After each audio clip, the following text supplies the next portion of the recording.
గోదాదేవి ఏది మంచి కాలం అసలు? దేవదేవుని చింతించు దినము దినము. నీకు ఇలా భగవంతుని కీర్తించాలని ఆలోచన వచ్చిందిగా, అది మంచి కాలం. అది మే నెల అయినా సరే, అది ఏ నెల అయినా సరే, భగవంతుని కీర్తించాలి అనే ఆలోచన నీకు వస్తే అది చాలా మంచి కాలం. అది వెతుకుతుంది. అలాగే మంచి ప్రదేశం, అహోబిలానికి దగ్గరలో ఉన్నాం, ముఖద్వారం, ఇది మన భాగ్యం కదా. అలాగే మంచి సమయం, ఏ సమయం ఇది? సంధ్య, అవునా? కాబట్టి మనం జీవితంలో ఎన్నో క్షణాలని, గంటల్ని, రోజుల్ని, వారాల్ని, నెలల్ని ఎన్నో గడిపేశాం. ఇలా పనికొచ్చే వెనుగడిపాం. అది మాత్రమే కౌంట్, అది మాత్రమే కౌంట్. మనం మంచోళ్ళం అయ్యిండు కూడా కాలాన్ని మంచిగా గడపకపోతే ఇలా కూర్చోండి, కింద మీకు ఇబ్బంది అవుతుంది కదా. కాలాన్ని చక్కగా గడపడం మాత్రమే భగవంతుడికి మనం ఇచ్చేటువంటి విలువ. మనకి ఎవరన్నా ప్రసాదం ఇస్తే, అమ్మ ఏం పేద? దుర్గా. దొరకలేదు ఆ చేతి సెంటర్ చూడు, ఏకాదశి పేపర్లో. రైట్, శ్రీ దుర్గా. మరి నీకెవరైనా ప్రసాదం ఇస్తే ఏం చేస్తావు? ప్రసాదం ఇస్తే ఏం చేస్తావు? ఎలా తీసుకుంటావు ప్రసాదం? నువ్వు చేతితో తీసుకుంటావా?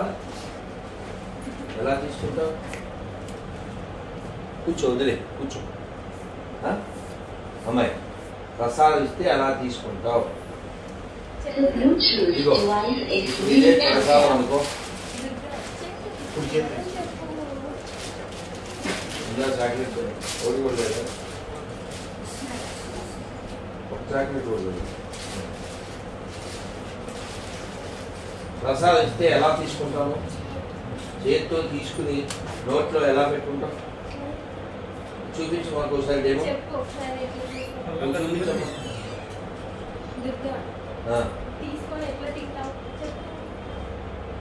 అలానా?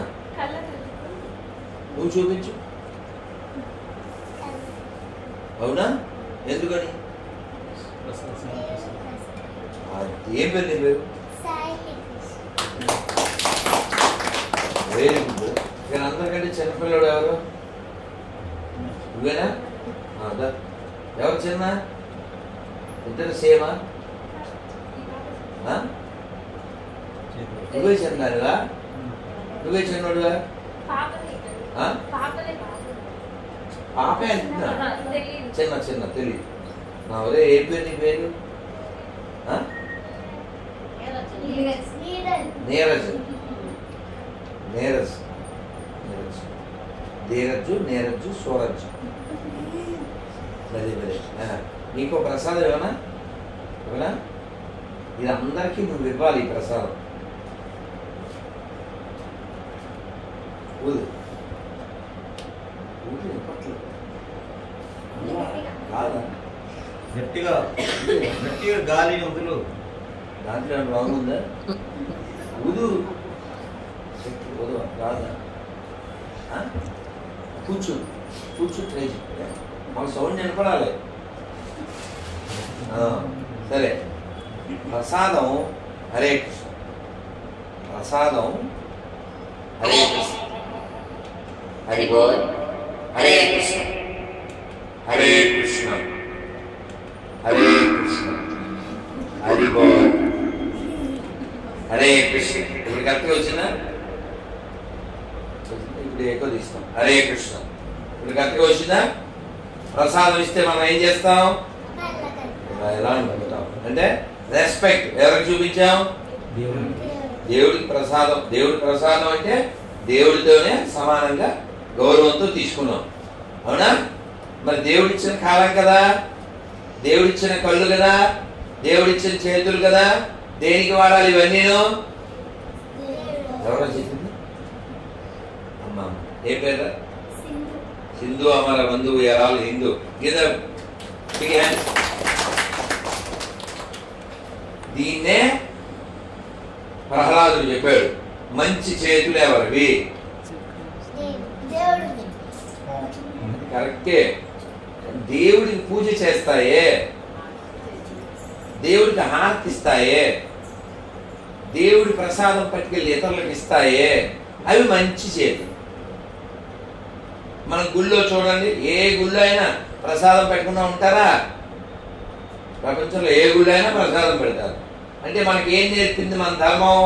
ఇవ్వడం. ఏంటి? మనకు అలా ఇవ్వడమే అలవాటు. ఎవరిది దోచుకోవడం మనకి నేర్పలేదు మన గ్రంథాలు. అందుకే మనం అందరు మంచి కోరుతూ సర్వే జన మంచి అలాగే జీవిస్తాం మనం. మరి మంచి కళ్ళు ఎవరివి?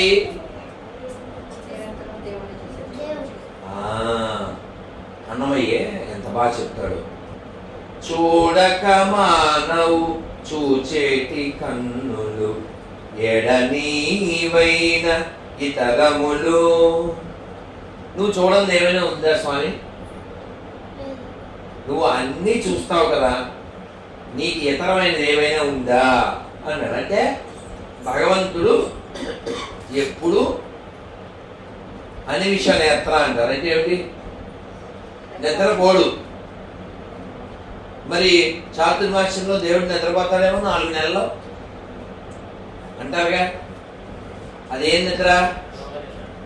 మంది రో పెట్టడమే. అది యోగ నిద్ర, మంది రోగ నిద్ర. పడుకోపోతే మనకి పని చేయదు, బాడీ పని చేయదు, మైండ్ పని. అవునా? సో భగవంతుడు నిద్రపోడు. నిద్రపోతే లోకాలన్నీ నిద్రపోతాం. అందుకని ఆయన ఎప్పుడూ మెలకుగానే ఉంటాడు. మనం భగవంతుణ్ణి ఉన్నాడని గ్రహిస్తే మహాత్ములం అవుతాం. ఎక్కడ ఉన్నాడని? అంతటా, అన్నిటా. దాన్ని కూడా అన్నమయ్య చెప్తాడు. అంతటా అన్నిటా, అంతటా అన్నిటా. ఇదే వేదం చెప్పినా ఉపనిషత్తు చెప్పినా కూడా అదే చెప్పింది. మరి అంతటా అందరిలో దైవం ఉన్నాడు అనేది నిజమైతే, అది మనం గ్రహిస్తే, ఇప్పుడు వాడికి నాకు గొడవడానికి ఛాన్స్ లేదుగా. అంటే మనకి ఏం ఎక్కాలి? తత్వం ఎక్కాలి. ఏం తత్వం? అందరిలో ఆయన ఉన్నాడు. అందరు చెప్పండి, నమస్కారం మొదలుపెట్టి.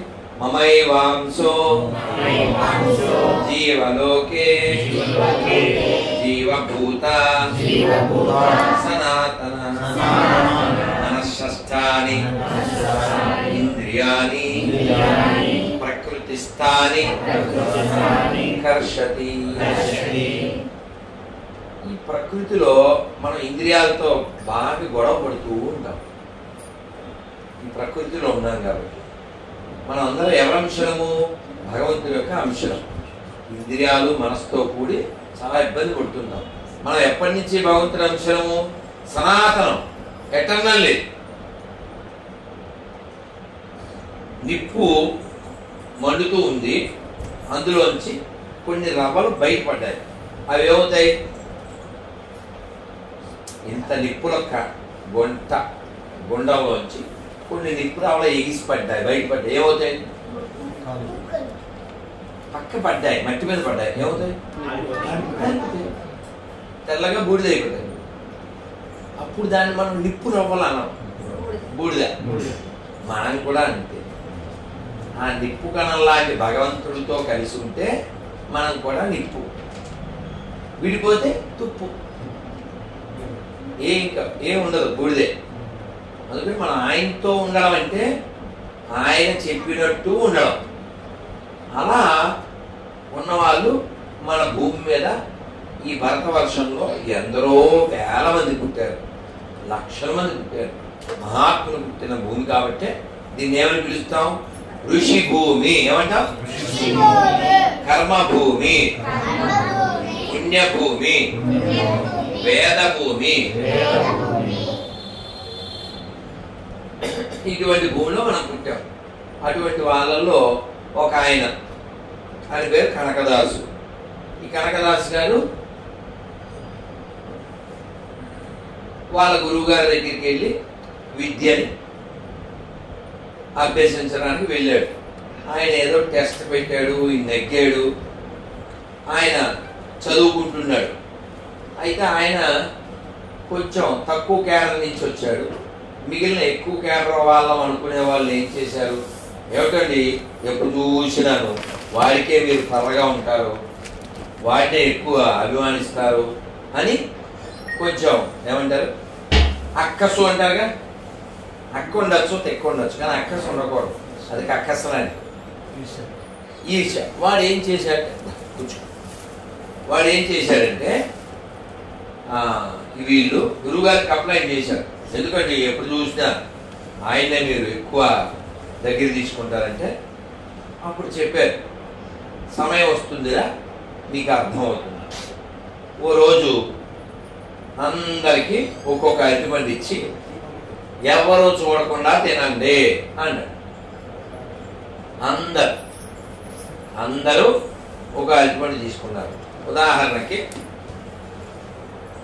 మన ఏంటంటే 3 వీడు జగత్రయ. నాకు 3 గుర్తుంది. 3 లోకాలు కదా జగత్రయ, అందుకే 3 గుర్తుంది ఈ పేరులో. ఇప్పుడు నీకు అరటిపండు ఇచ్చి ఎవరో చూడకుండా తిను అన్నావు అనుకో, ఏం చేస్తావు? ఎలా తింటావు? ఆ రూమ్ ఖాళీ, ఆ రూమ్లో తింటావా? చూడకుండా నువ్వు తింటావా? ఎక్కడికి వెళ్ళి తింటావు? రూమ్లోకి వెళ్ళి దుప్పటి కప్పుకుంటావు. మరి ఎక్కడ తింటావు? ఎవరు చూడకుండా తిరగలవా? అందరూ అలాగే వెళ్ళిపోయారు. ఇతను ఒక్కడే వెళ్ళలేదు. ఎవరు? కనకదాసు. వచ్చాక అడిగారు, ఎలా తిన్నావు? తిన్నానండి. నువ్వు తిన్నావా? తిన్నానండి. నువ్వు తిన్నావా? తిన్నానండి. ఫైనల్గా వాళ్ళు అందరూ ఎలా తిన్నామంటే, నేను ఒకటి బావి లోపలికి వెళ్ళి తిన్నా, ఒక రూమ్ లోపలికి వెళ్ళి తిన్నా, ఒకడేమో గదిలోకి వెళ్ళి తిన్నా, ఒకడు గుహలోకి వెళ్ళి తిన్నా అని చెప్పారు. నువ్వెందుకు తినలే అని అడిగారు.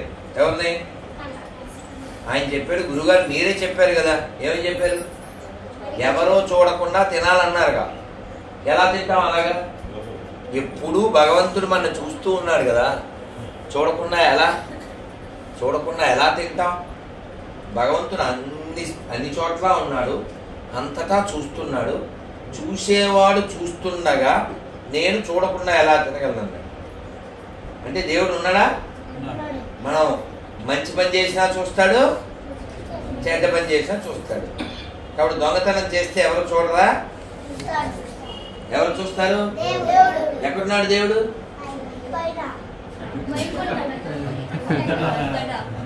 అంతటా, అందరిలో. యోగి వేమన సినిమా ఎవరన్నా చూసారా? చూడండి, చూడకపోతే చూడండి. సినిమాలో ఆయన మన కడప జిల్లాలోనే పుట్టారు. ఆయన దొంగలు కొందరు పెళ్లికి వెళ్ళేటువంటి వాళ్ళని ఆపి కొట్టి ఆ బంగారాలన్నీ లాక్కుంటారు. అవన్నీ పంచుకుందామని ఓ గుహలోకి వస్తారు. ఆ గుహలో ఈయన తపస్సు చేసుకుంటుంటారు. ఎవరు? వేమన గారు. ఈ వేమన గారి స్నేహితుడు అభిరామ్ వచ్చి, ఎవరు నీకు ఎప్పుడూ తపస్సు చేసుకోవడమేనా, లోకంలో ఎవరికి ఉపకారం చేయరా మీరు అన్నారు. ఏమైందంటే ఇలా అన్నారు. ఆయన బోల్డ్ అంతా తపస్సు చేశారు కదా. వాళ్ళు ఆ పెట్టెలు ఓపెన్ చేశారు. ఒక దాంట్లోంచి కప్పలో, ఓ దాంట్లోంచి పాములు, ఓ దాంట్లోంచి తేళ్ళు, ఓ దాంట్లోంచి జైళ్ళు, ఇవన్నీ కుట్టేసింది. పాములు అన్నీ వచ్చి కుట్టేసింది. అమ్మో అమ్మో అమ్మో అని ఏడిచి ఈయన దగ్గరికి వచ్చారు. ఎవరి దగ్గరికి వచ్చి ఏమండి ఇలాగా అని బాధపడ్డారు. అప్పుడు ఆయన అన్నారు, ఏంటి ఆయన వారి పాటికి వారి పెళ్ళికి వెళ్తుంటే వారిని కొట్టి బాధ పెట్టారే, మరి మీకు బాధ వస్తే బాధ కలిగిందా?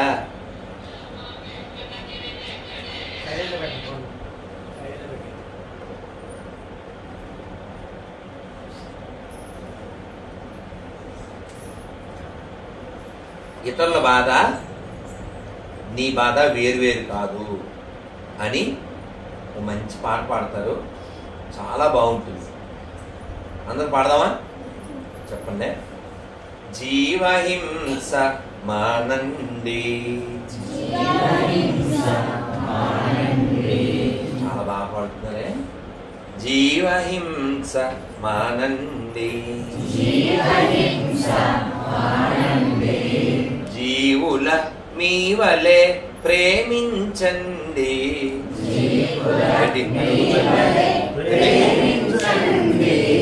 జీవహింస మానండి,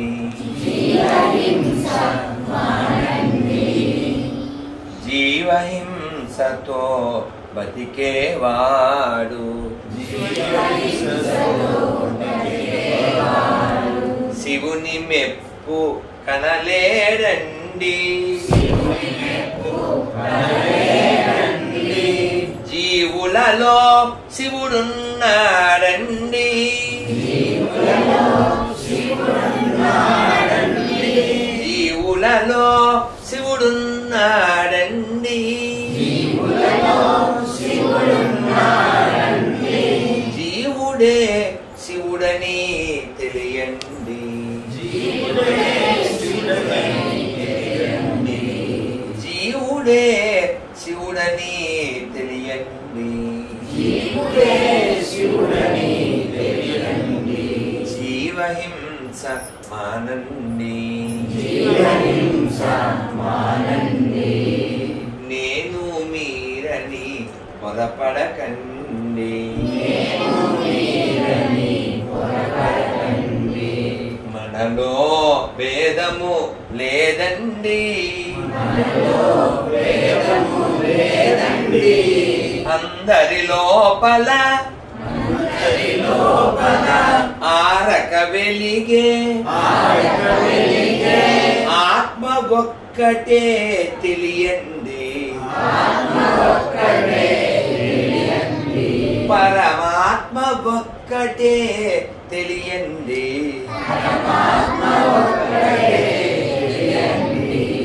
జీవహింస మానండి, జీవహింస మానండి, జీవుల మీ వలె ప్రేమించండి,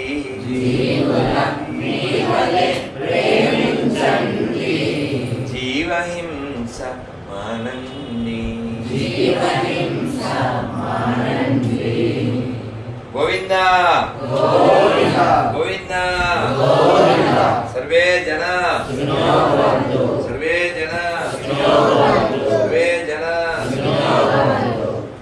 ఏమర్థమైంది? అందరిలో ఎవరున్నారు? ఉన్నాడా? కాబట్టి వీడు నాకు శత్రువు, వీడు నాకు శత్రువు అలా అనుకోవడానికి లేదు.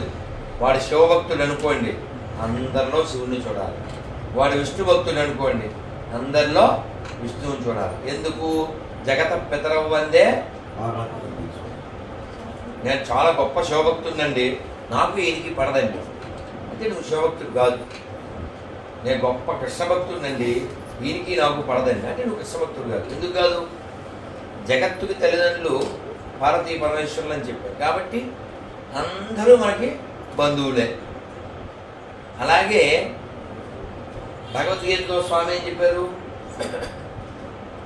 అహం బీజ ప్రదప్పిత, అందరూ నా అంశలే అని చెప్పారు. కాబట్టి అందరూ ఆయన అంశలైనప్పుడు, అందరికీ ఆయన తండ్రి అయినప్పుడు ఇంకా మనకి శత్రువులు ఎవరు? ఛాన్స్ లేదు కదా. కాబట్టి బుద్ధిమంతుడైన వాడు లోకాన్ని తత్వదృష్టితో చూస్తాడు. కానీ మనం ఎలా చూస్తాం? ఈగోయిస్టిక్, లేకపోతే అసూయ. ఈ అసూయ ఎటువంటిది? ఇద్దరు అన్నదమ్ములు తపస్సు చేస్తున్నారు. దేవుడు వచ్చాడు, ఏం కావాలి అన్నారు. వాళ్ళిద్దరికీ ఒకరికి ఒకరు పడదు. ముందు అన్నగారిని అడిగాడు, మా తమ్ముడిని అడిగామన్నాడు. లేదురా అన్నాడు. అయితే మా తమ్ముడికి అడుగు ముందు, మా తమ్ముడికి ఏమిస్తే అది నాకు డబుల్ అన్నాడు. వాళ్ళ తమ్ముడి దగ్గరికి వెళ్ళారు. వాళ్ళ తమ్ముడిని అడిగారు, మా అన్నకి ఇచ్చావా అన్నాడు. లేదన్నాడు. ఏమడిగాడు అన్నాడు. నీకేమిస్తే అది డబల్ ఇమ్మన్నాడు. మీరు ఒక క్షణం ఆలోచించి, అయితే నాకు కన్ను పోవాలి, నాకు కిడ్నీ పోవాలి, మా ఇంటి ముందుకు ఒక గొయ్యి రావాలి అంటే ఏంటండి?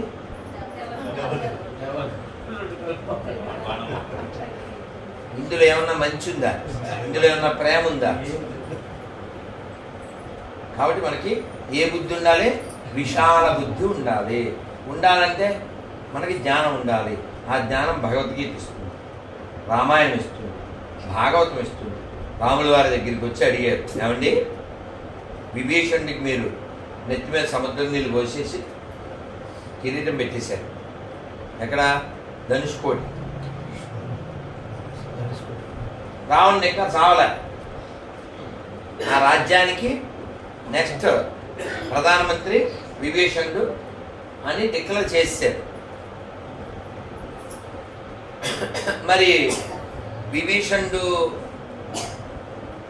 లంకకి రాజు అయితే, ఒకవేళ రావణాసురుడు మనసు మారిపోయి సీతమ్మ వారిని తీసుకొచ్చి మీకు అప్పచెప్పేస్తే అప్పుడు మీరేం చేస్తారు అని అడిగారు. సంకటమేగా, రాముల వారికి ఇబ్బందేగా, వాడిని ఎలాగా చంపేస్తాం కదా అని నెక్స్ట్ నీకే అన్నారు. వాడు రాడు, నువ్వు తినేరా అని ప్లేట్లో పెట్టేశాం మొత్తం. వాడు వచ్చాడు. ఏనుకోలేదు, వాడు రాడు అనుకున్నాం, వాడు వచ్చాడు. అలాగా ఏం చేస్తారు మీరు? రావణాసురుడు వచ్చి మీ కాళ్ళ మీద పడిపోయి క్షమాపణ చెప్పేస్తే, సీతమ్మ వాడిని అప్పచెప్పేస్తే వాట్ యు విల్ డూ అన్నాడు. రాముడు ఏం తడుముకోలేదు. ఏమన్నాడు తెలుసా? ఏమీ పర్వాలేదు, వాడికి నా అయోధ్య ఇచ్చేస్తా. బలో జై శ్రీరామ్, జై శ్రీరామ్. మనం చెప్పగలమా? అయ్యి బాబోయ్ అనుకుంటాం. మన వస్తువును వదలడానికి భలే బాధపడతాం. అది కూడా చెప్పేస్తా. అది ఎలాంటి ప్రమాదం కూడా మీకు తెలియాలిగా. ఒక అతను అడవిలో కట్టెలు కొట్టుకునేవాడు. అతనికి ఒక రోజు ఒక రాగి రేకు లాంటిది దొరికింది. తుడిచాడు. ముందుకెళ్ళు అని రాసు. వెళ్ళాడు. వెళ్తే చందనపు వనం కనబడింది. అంటే ఇప్పుడు పుష్ప 3 కాదు, మామూలు చందనం. మళ్ళీ ఎర్రచందనం అనుకో. మామూలు చందనం కనబడింది. కొట్టాడు. మరి డబ్బులు వస్తాయిగా, మామూలు కట్టెల కంటే ఎక్కువ డబ్బులు కదా. డబ్బులు వచ్చినాయి, మంచి బిల్డింగ్ వచ్చింది, బాగుంది. కొన్ని రోజుల తర్వాత వాడు కనిపించింది. వాడి దాని మీద ఏం రాస్తుంది? ముందుకెళ్ళు. వెళ్ళాడు. వెళ్తే రాగి గడి కనబడింది. డబ్బేడు రాగి. అయ్యాడు భోగి. ఇంకా పెరిగింది స్టేటస్ పెడుతున్నాడు.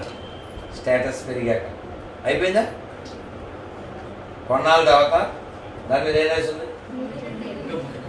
ఆ విధంగా ముందుకెళ్దాం అంటుంటారు కదా, అలా ముందుకెళ్ళాడు. ముందుకెళ్తే వెండి ఇంకా పెరిగింది. తర్వాత అలా వెళ్ళాడు. అంతే, ఆ విధంగా ముందుకెళ్దాం ఉన్నారు కదా, అలా ముందుకెళ్ళాడు. బంగారం అయిపోయింది. యాక్చువల్గా చాలు కదండి. యాక్చువల్గా ఆశతో ఆగితే గొడవ ఉందండి. ఆశ తర్వాత ఇంకా 3 ఉన్నాయి. పేరాశ, అత్యాశ, దురాశ. అలా ముందుకెళ్ళాడు. వెళ్తే పెద్ద గుహలో కాంతులు. లోపలికి వెళ్ళాడు. లోపలికి వెళ్తే అసలు అంతులేవు. కనిష్క, అనుష్క, డైమండ్స్, ఇంకేమంటాయండి, మన లలిత జ్యువెలర్స్ డబ్బులకి రావు. మొత్తం అన్ని జ్యువెలరీ కంపెనీలు కలిపి షాపులన్నీ తీసేసి వాళ్ళ జ్యువెలరీ అంతా గుట్టపోసేస్తే ఎంత ఉంటుందో అన్నీ ఉన్నాయి అక్కడ. కళ్ళు జిగేరు అనేసింది. ఏం జ్యువెలరీ, జ్యువెలరీ వాళ్ళంతా చెత్త కుప్పలో పోసినట్టు పోసి వెళ్ళిపోయారు అనుకున్నాడు. ఇవన్నీ పట్టుకోవాలనుకున్నాడు ఆశ. ఇంతలో ఒక ఆయన బాబు అని పిలిచాడు. సార్ చెప్పండి అన్నాడు. కొంచెం ఒక చిన్న హెల్ప్ చేయవన్నాడు. చెప్పండి సార్ అన్నాడు. ఆ పిలిచిన ఆయన నెత్తి మీద ఒక చక్రం తిరుగుతూ ఉంటుంది. ఓ బండి చక్రం అంత చక్రం తిరుగుతుంది. బాబు ఏమనుకోకుండా ఒక్క క్షణం ఇది ఇలా పట్టుకోవా, నేను చాలాసేపు అయింది, నీకు ఇది పట్టుకెళ్ళడానికి సంచులు అవి నేను హెల్ప్ చేస్తాను ఏదో చెప్పాను. వీడు కూడా సంచులు కావాలిగా. ఆ టైంలో పంచులు అయితే సరే కుదరగా, సంచులు కావాలి. వాడు ఈ ఒక్క ముక్క వీడు వెళ్ళిపోండే ఆ దారి ఏమి కావాలి. ఈ వీడు ఆయన దాన్నే ఉంది ఇవ్వండి సార్ అన్నాడు. తీసి ఆయన ఎలా తీసి ఆయన నెత్తి మీద పెట్టాడు. అప్పుడు ఆయన అన్నాడు, అబ్బా నీలాంటి వాడి కోసం యుగాల నుంచి ఎదురు చూస్తున్నాను, చాలా థ్యాంక్స్ నాయన. ఎప్పుడో నీలాంటి లో ప్రొఫైల్తో దురాశతో అత్యాశతో పేరాశతో ఇక్కడికి వచ్చాను. రాగానే అంతకుముందు అక్కడ ఉన్నాడు, అటు పెట్టాడు.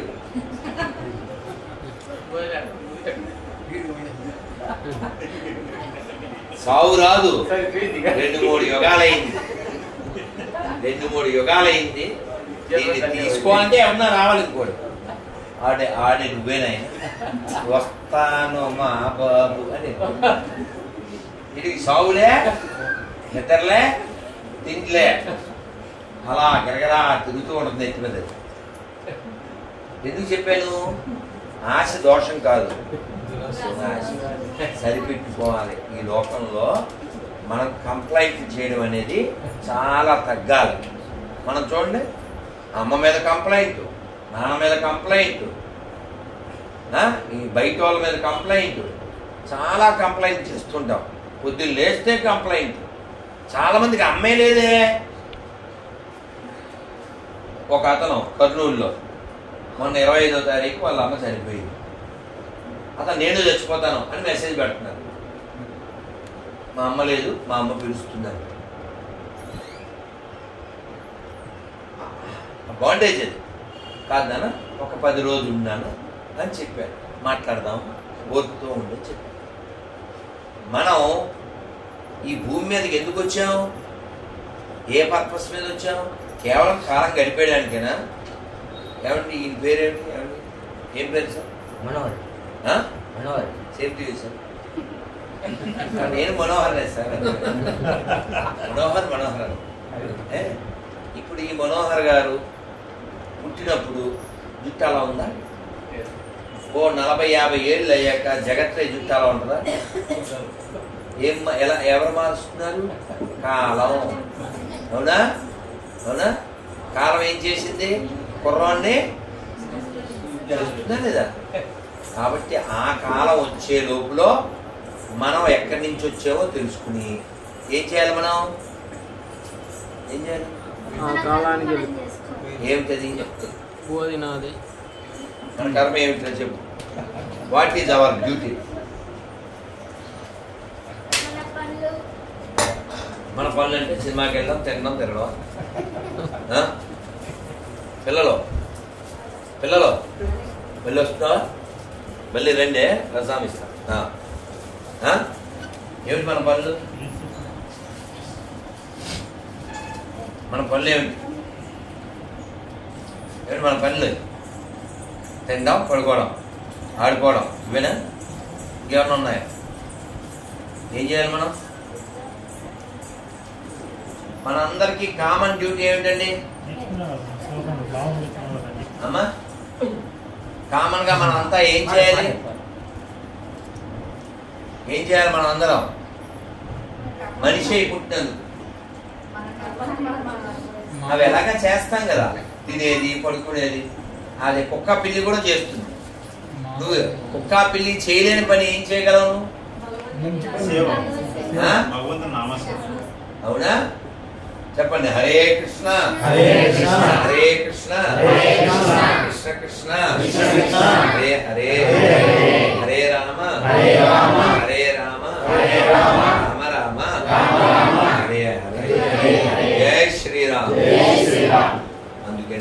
కొంతమంది కలిసినప్పుడు దీని పేరు సత్సంగము. అంటే సత్ అంటే శాశ్వతమైన,